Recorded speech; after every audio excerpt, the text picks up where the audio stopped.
নমস্কার, মৌদাস স্পোর্টসে আপনাদের সকলকে স্বাগত। আপনাদের সঙ্গে রয়েছি আমি সুকন্যা। ব্রাজিল মরক্কো ম্যাচের ফলাফল রীতিমধ্যে তো আপনারা জেনেই গেছেন। সেই ম্যাচ নিয়ে কাটাছাড়া করতে আজকে আমরা চলে এসেছি প্রাক্তন ফুটবলার সৌমিকদের কাছে। কি বললেন তিনি, চলুন শুনে নেওয়া যাক ফুটবলের বিগ ফাইটে।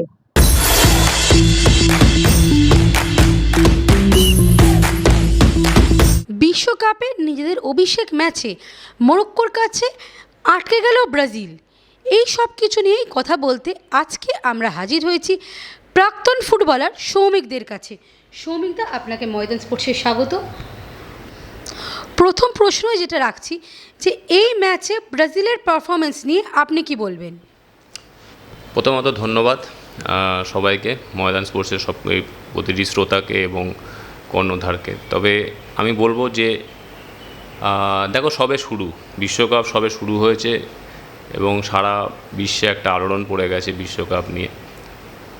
তবে বলবো যে এখন সবে একটা ম্যাচ হয়েছে, এখনই বলা কিছু মুহূর্ত আমি বলতে পারবো না, যে কারণ এরা ভালো team, Brazil, Argentina, France, Spain, এরা যখন তখন এরা খেলার মোড চেঞ্জ করে দিতে পারে, এরা কোয়ালিফাই করতে পারে। তবে আজকের ম্যাচটা আমার কাছে খুবই নিষ্প্রভ লাগলো, কারণ ব্রাজিলকে সেই ব্রাজিল ছন্দে আমরা দেখতে পেলাম না। কারণ ব্রাজিল যেই ছন্দে খেলে, যেটা আমরা বলি, আমরা ছোটোবেলা থেকে দেখে এসেছি যে সাম্বা খেলা, এবং সেইটা কিন্তু আজকে একমাত্র পড়লই না চোখে। যেটা ফার্স্ট হাফে একদম বলতে গেলে একদম জিরো ডমিনেট করে গেল মরক্কো টোটালি ফুটবলটাকে। ওরাই মনে হলো যে সাম্বাটা ওরাই খেলছে। তবে দেখো, ফার্স্ট ম্যাচ আমরা জানি যে প্রতিটা টুর্নামেন্টে, যে কোনো টুর্নামেন্টে ফার্স্ট ম্যাচটা ডিফিকাল্ট হয়, কারণ আমরা প্রতিপক্ষকে জানি না, প্রতিপক্ষ কীরকম, এবং নিজের টিম সম্বন্ধে আমরা হয়তো প্রস্তুতি ম্যাচ খেলেছি, কিন্তু যেই একটা কম্পিটিটিভ ম্যাচ চলে আসবে সেটা কিন্তু বিশাল একটা টাফ হয়ে যায়। তাই আজকে ফার্স্ট ম্যাচ খেলেছে ব্রাজিল, এবং তাদের সেই খেলা কিন্তু আমি কেন এবং যাকেই প্রশ্ন করা হবে তারা কিন্তু সবাই একটাই কথা বলবে, সেই কিন্তু ছন্দ আমরা দেখতে পাইনি। তবে নেক্সট ম্যাচ আমি মনে করবো যে কিন্তু এটা কিন্তু টাফ হয়ে গেল একটা মরক্কোর সাথে টিম। মরক্কো কিন্তু ছোটো টিম না, আজকে মরক্কো দেখিয়ে দিয়েছে তারাও কিন্তু আজকে বিশ্বকাপে প্রস্তুতি নিয়ে এসেছে তারা পুরোপুরি। আর সবকটা টিমই, আমি ব্রাজিল মরক্কো বলবো, আমি যত খেলা দেখলাম প্রত্যেকটা টিম তাদের কিন্তু প্রস্তুতি নিয়েই তারা কিন্তু মাঠে নেমেছে। তাই বলবো যে ফার্স্ট ম্যাচটা মোটামুটি 1-1 হয়েছে, যাই হোক। এবং কিন্তু এবার যদি অপোনেন্টও দেখো, এবার তুমি সেই গ্রুপের দেখো, এবং স্কটল্যান্ডও কিন্তু হাইতিকে আজকে 1 গোলে হারিয়ে দিয়েছে, সেটা কিন্তু ব্রাজিল এবং মরক্কোর পক্ষে কিন্তু একটা দুশ্চিন্তার ব্যাপার হয়ে গেছে। কারণ কি? কারণ প্রত্যেকটা গ্রুপ থেকে 2টো করে টিম কোয়ালিফাই করবে। এই কোয়ালিফাই করাটা কিন্তু এখন বহুত মানে কি বলবো ডিফিকাল্ট হয়ে যাচ্ছে, কারণ মরক্কো এর পরের সাথে খেলা স্কটল্যান্ডের সাথে, এবং স্কটল্যান্ড যদি জিতে যায় তাহলে স্কটল্যান্ড কোয়ালিফাই করে যাবে, এরকম ব্যাপার হয়। কারণ গ্রুপ স্টেজে খেলাগুলো খুব কঠিন হয়ে দাঁড়ায়। তাই আমি বলবো এইসব টিম অনেক ভালো টিম, ব্রাজিল তারা জানে, এবং অ্যানসেলের তো প্রথম দায়িত্ব নিয়েছে ব্রাজিল টিমের।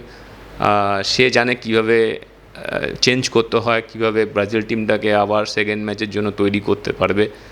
আর সেটা সব কিছু নিয়েই কিন্তু সেকেন্ড ম্যাচ যদি আরও নামে ভালো খেলবে এবং ভালো ফুটবল উপহার দেবে এবং জিতবে। খেলেছে মরক্কো কিন্তু ড্র করলো ব্রাজিল, এই নিয়ে কি বলবেন? দেখো, প্রথমেই তো বললাম যে আজকে ব্রাজিলের সেই খেলা কিন্তু আমরা চোখে পড়েনি, কারণ ফার্স্ট হাফ বলতে গেলে মরক্কো পুরো ডমিনেট করেছে, এবং মরক্কো প্রথমেই গোলটা তুলে নিয়েছিল। কিন্তু ওই যে বললাম, টিমগত একটা যে ব্রাজিলের খেলা, সেটা কিন্তু আমরা দেখতে পাইনি ইন্ডিভিজুয়াল ছাড়া। কারণ ভিনিসিয়াস নিজের দক্ষতায় নিজে গোলটা করে আজকে ব্রাজিলকে 1 পয়েন্ট এনে দিতে পেরেছে। তাই বলবো যে এটা কিন্তু খুব একটা ভালো দিক নয় যে ফুটবলটা ব্রাজিল খেলে সেটা কিন্তু আজ খেলতে পারেনি। তারা কিন্তু দলগত টিম যেটা খেলে সেটা কিন্তু আজকে একদমই পুরোপুরি একদম জিরো। সেটাই আমরা বলবো যে পরবর্তী ম্যাচ যদি অ্যানসালিত জানে যে কিভাবে টিম চেঞ্জ করতে হয়, কিভাবে টিম ঘুরে দাঁড়াতে পারে, ব্রাজিল কিন্তু পারবে নেক্সট ম্যাচ হাইতির সাথে জিতে অন্তত কোয়ালিফাইটা করে রাখতে। নেইমারের না থাকাটা এই দলের পক্ষে কতটা ফ্যাক্টর করলো বা ক্ষতি করলো? দেখো, আমি একটাই কথা বলি, সেই কিন্তু আগের নেইমার নেই এখন। নেইমার কিন্তু অনেকটা ইনজুরি, তারপরে কোনো ক্লাবে নিয়মিত খেলছিল না, সেখানে কিন্তু একটা ওকে নিয়ে একটা দলে নেবে কি নেবে না অ্যানসেলোত্তি চিন্তাভাবনা করছিল। বাট বাট যেটা কিন্তু অ্যানসেলিতো লাস্ট মুমেন্টে কিন্তু নেইমারকে দলে নিয়েছে, এটুকুনি আমার কাছে খবর। এবং আমি যতটুকু পেপারে পড়ি কিংবা টিভিতে দেখি, সেটা নেইমারও একটা তৈরি হয়েছিল, কিন্তু একটা লাস্ট প্রস্তুতি ম্যাচে ওর একটা হঠাৎই ইনজুরি হয়ে যায়, সেটা কিন্তু একটা দলের পক্ষে একটা বিরাট ক্ষতি। কিন্তু বাট নেইমারকে যদি ফার্স্ট টিমে আসতে হয়, তাকে এখনও তাকে ভালো ফুটবল উপহার দিতে হবে, কারণ অ্যানসেলিতো জানে যে তার নেইমারে এখন চোট আছে, তার বয়স একটা বড় ফ্যাক্টর হয়ে যাচ্ছে, এখন জুনিয়র প্লেয়াররা অনেক এগিয়ে যাচ্ছে, তাই সুতরাং তাকে আজকে হয়তো স্কোয়াডে রাখতে হয়, তাই রেখেছিল। তবে আমি মনে করি যে নেইমার থাকলে একটা টিমে যদি থাকে, যদি ফার্স্ট টিমে না খেলেও যদি একটা টিমে থাকে, একটা টিমের একটা বিরাট ভালো ভালো মানে কি বলবো, ওর একটা সুবিধা হয় যে টিমের যে একটা সিনিয়র প্লেয়ার আছে, নেইমারের মতন প্লেয়ার আছে, জুনিয়র প্লেয়ার আরও উজ্জীবিত হয়। সেটা কিন্তু নেইমার আজকে বেঞ্চে ছিল, এবং হয়তো আমি দেখেছি ও একটা ক্যাজুয়াল একটা ড্রেস পরেছিল, সেটা আমি জানি না পরের ম্যাচও খেলতে পারবে কি না। তবে অ্যানসেলিতো চিন্তাভাবনা করবে নিশ্চয়ই নেইমারকে ফার্স্ট টিমে রাখবে পরের ম্যাচে, আশা করি, যদি ওর ইনজুরিটা রিকভারি হয়ে যায়। এবং কী অবস্থায় আছে সেটা তো আমরা কিছু বলতে পারবো না এখন, কোচরা বলতে পারবে, ফিজিওরা বলতে পারবে ও কী অবস্থায় আছে। তবে যদি ফিট হয়, আমি মনে করি যে ওকে নেক্সট ম্যাচে হাইতির বিরুদ্ধে রেখে শুরু করাটা মনে বেটার হবে। তাহলে হয়তো একটা অপোনেন্ট টিমে একটা প্রেশার, যতই বলো দেখো নেইমার, মেসি, রোনাল্ডো এরা অপোনেন্ট টিমে থাকা মানে যে কোনো টিমের একটা ত্রাস হয়ে যায়, সেটাই কিন্তু যদি অ্যানসেলিতো পারে নেক্সট ম্যাচ যদি খেলিয়ে জয়টা তুলে আনতে পারে, এটাই সবথেকে বড় ব্যাপার। ব্রাজিল দলে গোল করার কোনো লোক নেই, তোমার কি সেটা চোখে পড়লো? আর নিশ্চয়ই, আমি তো বলছি ওইটা ওদের সিঙ্গেল স্ট্রাইকারে খেলছিল, যেটা আমি থিয়াগো খেলছিল। আমি মনে করি যে এখনও সেই আজ ফার্স্ট, আমি সবসময় দেখো বিচার করব না, কারণ ও ফার্স্ট ম্যাচ, আজকে তার অভিষেক হয়েছে ওয়ার্ল্ড কাপে, সে একটা ব্রাজিল টিমের মতন খেলছে, যে জায়গায় আজকে বড় রোনাল্ডো খেলতো, কাকা খেলতো, এরা সব ফুটবলাররা খেলেছে, সেই জায়গায় কিন্তু আজ স্ট্রাইকারে, সিঙ্গেল স্ট্রাইকারে আজ খেলেছে, একটা চান্স পেয়েছিল কিন্তু সেটা ইউটিলাইজ করতে পারেনি। দেখো ওকে চান্স দিতে হবে আরও, কারণ হয়তো ফার্স্ট আজকে খেলছে ব্রাজিল দলে, এত বড়টা হেভিওয়েট টিম সেখানে আজকে খেলছে। তবে আমি জানি না নেক্সট পরবর্তী ও যদি না থাকে, নেক্সট পরবর্তী স্ট্রাইকার কে, সেটা কিন্তু খুব সমস্যায় ফেলে দেবে, কারণ ভিনিসিয়াস এবং রাফিনের ওপর ডিপেন্ড করছে কিন্তু পুরো ব্রাজিল টিমটা। এবং সে ভিনিসিয়াস অবশ্য দেখিয়েছে গোল করে, বাট একদিন যদি আটকে যায় তাহলে গোটা ব্রাজিল টিমটাই আটকে যাবে। যেটা আগে দেখতাম যে আজকে ব্রাজিল টিমে আগে যখন আগের পুরনো ফর্মে আমি যদি চলে যাই, স্ট্রাইকারের ওপর ডিপেন্ড তো করতোই নিশ্চয়ই, তারপরে মিডফিল্ড থেকে অনেকে গোল করে দিয়ে যেত, সেটা কিন্তু এখন সেটাই একদম, আজকে ফার্স্ট টাইম আমি দেখছিলাম যে মিডফিল্ড তো একদম জিরো, কারণ ক্যাসিমিরো একদম সেই ছন্দে নেই, ক্যাসিমিরোকে বসাতে বাধ্য হলো অ্যানসেলিতো, যে ওর পরিবর্তে ড্যানিলোকে আনলো, সেটা আমরা দেখলাম যে খেলাটা ঘোরাতে পারে। তাই বলবো যে স্ট্রাইকারে খুব অভাব, কারণ রাফিনো এবং ভিনিসিয়াসের ওপর ডিপেন্ড করলে কিন্তু খুব মুশকিল হয়ে যাবে, পেছন থেকে যদি কেউ গোল না করতে পারে সেটা কিন্তু টাফ হয়ে যাবে যে ব্রাজিল দলের পক্ষে। তুমি প্রথমেই বললে ব্রাজিল যদি নিজেদের অভিষেক ম্যাচেই আটকে গেল, এই ধাক্কাটা কাটিয়ে ওঠার জন্য ব্রাজিলকে কি কি ইমপ্রুভ করতে হবে, কি করতে হবে যাতে ব্রাজিল কোয়ালিফায়ার্সে যেতে পারে? দেখো এটা তো সত্যি কথা বলে অ্যানালাইসিস করার মতন ক্ষমতা আমার নেই, কারণ আমি সমর্থক, আমি খেলা যতটা খেলেছি, যতটা খেলা দেখি বুঝি, তাই বললাম। এত বিশাল বড় বড় কোচরা আছে, অ্যানসেলিতোর মতন কোচ যে 5টা চ্যাম্পিয়ন্স লিগ জিতেছে, তারপরে অনেক টুর্নামেন্ট জিতেছে, সে এত বড় কোচ, তাকে আজ ব্রাজিল টিমে কোচ করে এনেছে, তার থেকে আমি তা বলাটা কিন্তু আমার পক্ষে ভুল হবে, আমাকে এই বিষয়ে বলাটা না বলাই ভালো। অনেক তার সহকারীরা আছেন, বুঝবে যে এরা ভিডিও অ্যানালাইসিস দেবে, এখন পুরো ফরম্যাট চেঞ্জ, এখন আগের মতন নেই, এখন পুরোপুরি এখন হাইতি স্কটল্যান্ডে খেলা দেখবে, তাদের কী পজিশন, তারা কি খেলছে, কী ধরনের ফুটবল খেলছে, আমার টিমটা কীভাবে নামাবো, তারা কিন্তু ডিপেন্ড করে পুরোপুরি অ্যানালাইসিসের ওপর। এটা কিন্তু আজকে বসে নেই, এই হয়ে গেল, খেলা হয়ে গেল, রিকভারি টাইম কাল থেকে শুরু হয়ে যাবে আবার কিন্তু নেক্সট ম্যাচের জন্য তৈরি হয়ে। তাই বলবো এটা আমার পক্ষে অ্যানালাইসিস করা সম্ভব নয়, অনেক বড় বড় কোচরা আছে, প্লেয়াররা আছে, তারাই ঠিক করবে যে কীভাবে পরবর্তী ম্যাচ জেতা যায়, সেটাই মানে নামার জন্য মানে জেতার জন্য নামবে। ব্রাজিল আর্জেন্টিনা মানেই আমরা বিশ্ব চ্যাম্পিয়নদের লিস্টে ধরি, এই প্রথম ম্যাচ ড্র করাতে কি ব্রাজিলের পক্ষে আরও বাড়তি চাপ বেড়ে গেল?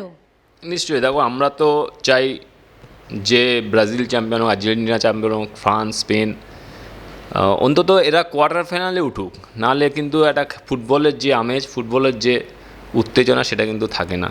আজকে ছোটো ছোটো টিমগুলো যেভাবে খেলছে তারা কিন্তু দাবিদার রাখতেই পারে অন্তত কোয়ার্টার ফাইনাল যাওয়ার, সেমিফাইনালে যাওয়ার। এবং অনেক টিমও আগামী কয়েক বছর আমি দেখেছি অনেক টিম মানে কোয়ালিফাই করেছিল সেমিফাইনালে গিয়ে।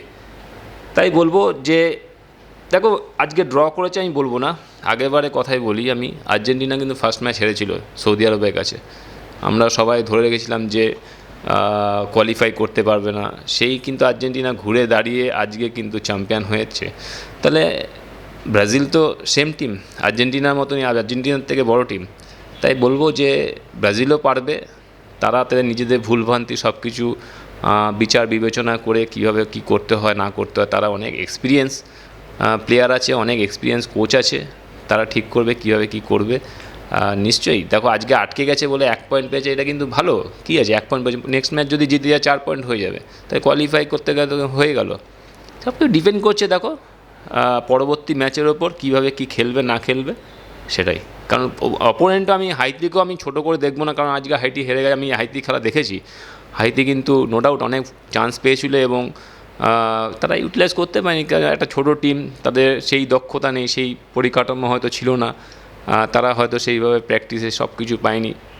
তারাও কিন্তু চেষ্টা করবে কিন্তু ব্রাজিলকে আটকানো। তাই এবং আমরা জানি যে অনেক টিম, ছোটো ছোটো টিমের কাছে কিন্তু বড় টিম আটকে গেছে, সেটা আগে বা আর্জেন্টিনাকে দেখে যদি সেই ভুলটা না করতে হয়, সেটা ব্রাজিলকে সতর্ক থাকতে হবে। পেলের দেশের দল যেহেতু প্রথম ম্যাচে আটকে গেল, সেটা কি ওদের পক্ষে ভালো হলো?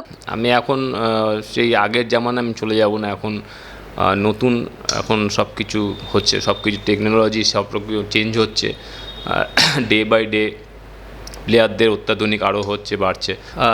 আমি দেখছিলাম যে আজকে গ্যালারিতে কিংবদন্তি ফুটবলার ছিল, কাফু ছিল, এই রবার্তো কার্লোস ছিল, এবং রোনাল্ডো ছিল, বড় রোনাল্ডো। তারা কিন্তু আফসোস করছিল যখনই কিছু মিস হচ্ছিল কিংবা কোনো গোল পাচ্ছিল না, তারা কিন্তু আমি দেখলাম যে একটা খুব আফসোস করছিল। তারা হয়তো মাঠে নামলে এখনও হয়তো কিছু করতে পারতো। তারা এখন দেখো তাদের জামানা শেষ হয়ে গেছে, এখন নতুন জামানা সব শুরু হয়েছে, তারা প্লেয়াররা খেলছে। তাদের এই যে ভালোবাসা, তাদের যে এখনও দেশের প্রতি যে এখনও তাদের যে আবেগ, তারা কিন্তু এখনও ভুলতে পারেনি। তারা কিন্তু খেলা দেখতে আসে এবং টিমের প্রতি ভালোবাসা এখনও তাদের এখনও মানে উজাড় করে দেয়। তারা এখনও মানে আমরা দেখতে পাই যে তারা টিমের প্রতি এখনও ভালোবাসা রয়েছে, সেটাই আজকে আমরা টিভিতে দেখতে পেলাম।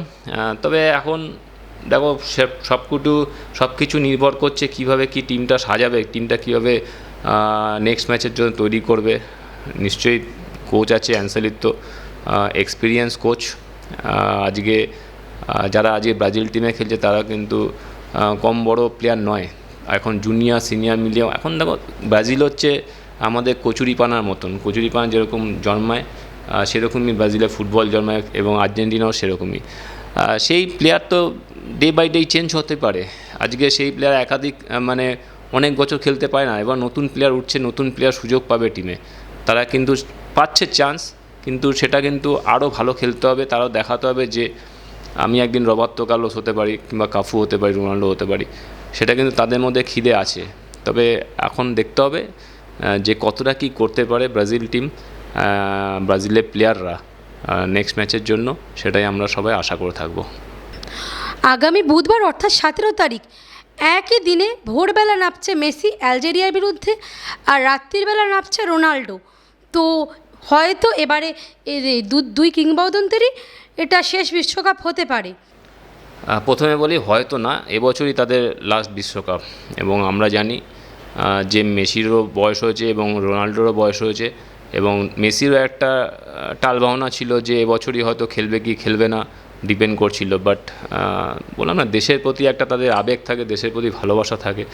আর যেহেতু ডিফেন্ডিং চ্যাম্পিয়ন আর্জেন্টিনা, সেহেতু মেসির ওপর এবছর একটু চাপ থাকবেই, কারণ মেসি চাইবে যে এবছরও তাদের মানে শেষ সময়টা ভালোভাবে কাটুক, ভালোভাবে টিমটা খেলুক ভালো, এবং চ্যাম্পিয়ন হয়ে সসম্মানে যদি মেসি ছাড়তে পারে, সেটা সারা বিশ্ব কিন্তু অপেক্ষা করে থাকবে, এবং ফুটবল প্রেমীরা, এবং আমরাও তো থাকবোই অবশ্যই। তবে দেখো ফার্স্ট ম্যাচ আলজেরিয়া টাফ, আমি বলবো যে যে কোনো আমি একটু আগেও আমি বললাম যে কোনো টুর্নামেন্টে ফার্স্ট ম্যাচ হচ্ছে কিন্তু খুব টাফ, ছোট হোক বড় হোক, যে কোনো দলের বিরুদ্ধেই।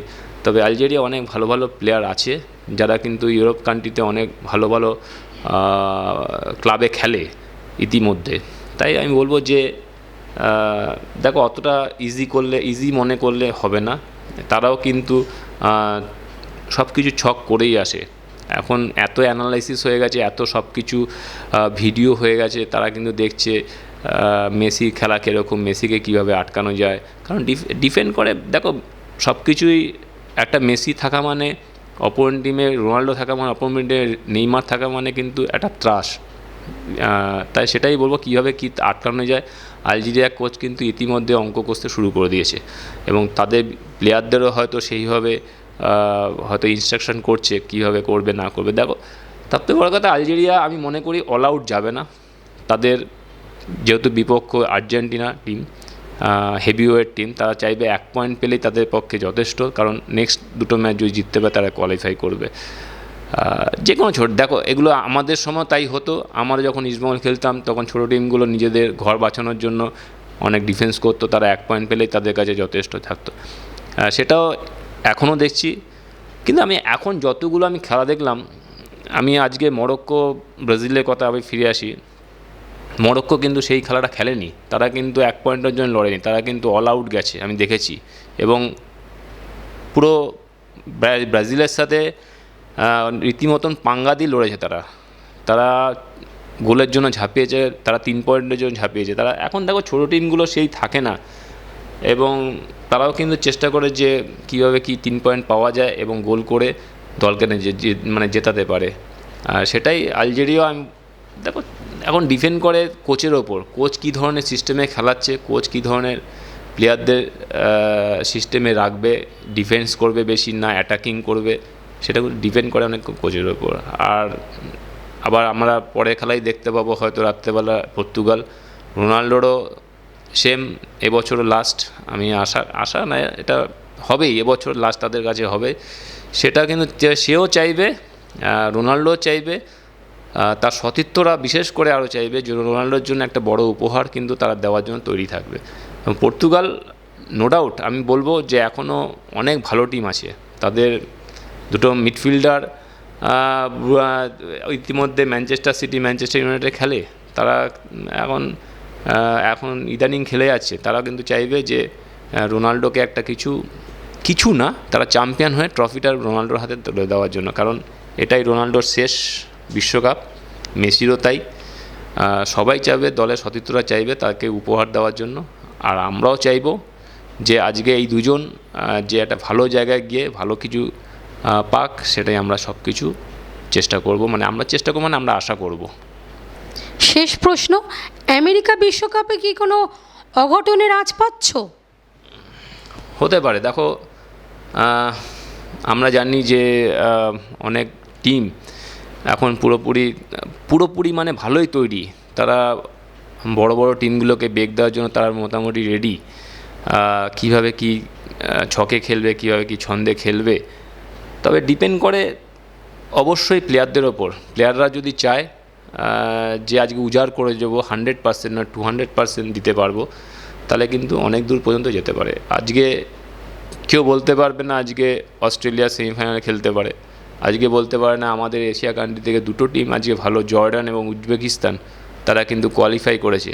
তারাও কিন্তু চাইবে যে একটা মানে অন্তত কোয়ালিফাই করে কোয়ার্টারে যাবে, সেমিফাইনাল, তারা সবাই চায় দেখো ভালো জায়গায় যাওয়ার জন্য। বাট একটা ডিফারেন্স হয়ে যায় একটা ভালো টিমের সাথে খেলা, যে তাদের এক্সপিরিয়েন্স। কারণ তুমি দেখো এখন যদি মেসির সাথে খেলো, মেসির যা এক্সপিরিয়েন্স, আমার তো সেই এক্সপিরিয়েন্স নেই, সেটাই হয়তো অনেকটা পিছিয়ে যাবে। সেটাই বলবো যে এখনও অঘটনে অনেক রাস্তা কেন সবে শুরু। এখনও আমরা বুঝবো কখন থেকে, যখন প্রি কোয়ার্টার থেকে শুরু হবে, তখন থেকে আমরা বুঝবো যে কোন দলটা কি চ্যাম্পিয়ন হতে পারে এবং দাবিদার আছে, কোন দলটা কত দূর পর্যন্ত যেতে পারে, সেটা কিন্তু আমরা বুঝতে পারবো প্রি কোয়ার্টারে উঠলে, কিংবা টিমগুলো কোয়ালিফাই করার পরে আমরা বুঝতে পারবো যে কি হতে পারে না হতে পারে। অঘটন হতেই পারে। আজকে একটা যদি আমরা দেখো সবাই চাই যে আজ আমি কোরিয়ার খেলা, কি সুন্দর ফুটবল, তারা যদি আজকে তাদেরও দাবিদার থাকে চ্যাম্পিয়ন হওয়ার, তারাও চেষ্টা করছে, তারাও কোয়ালিফাই করে সেমিফাইনালে যাওয়ার চেষ্টা করছে। সেমিফাইনাল গেলে তো অনেক একটা বিশ্বে একটা তাদের আলোড়ন পড়ে যাবে। সেটাই বলবো যে অঘটন যে কোনো মুহূর্তে ঘটতে পারে, কিন্তু আমরা বুঝবো কখন থেকে, প্রি কোয়ার্টার থেকে আমরা বুঝবো যে কোন টিমটা দাবিদার হতে পারে। অসংখ্য ধন্যবাদ সৌমিক দাকে আমাদের সময় দেওয়ার জন্য। এরকম বিশ্বকাপের আরও ম্যাচের বিশ্লেষণ আমরা তোমার কাছ থেকে নেব।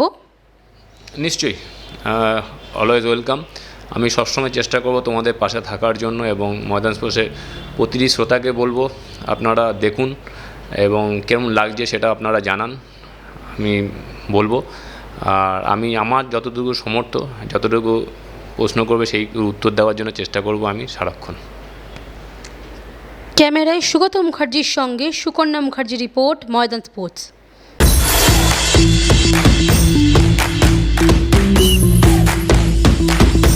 ভিডিওটা ভালো লাগলে লাইক করুন, শেয়ার করুন, আপনাদের মত কমেন্ট করে জানান, চ্যানেলটাকে সাবস্ক্রাইব করুন এবং পাশে থাকা বেল আইকনটাকে প্রেস করুন। দেখা হবে আবার পরের ভিডিও।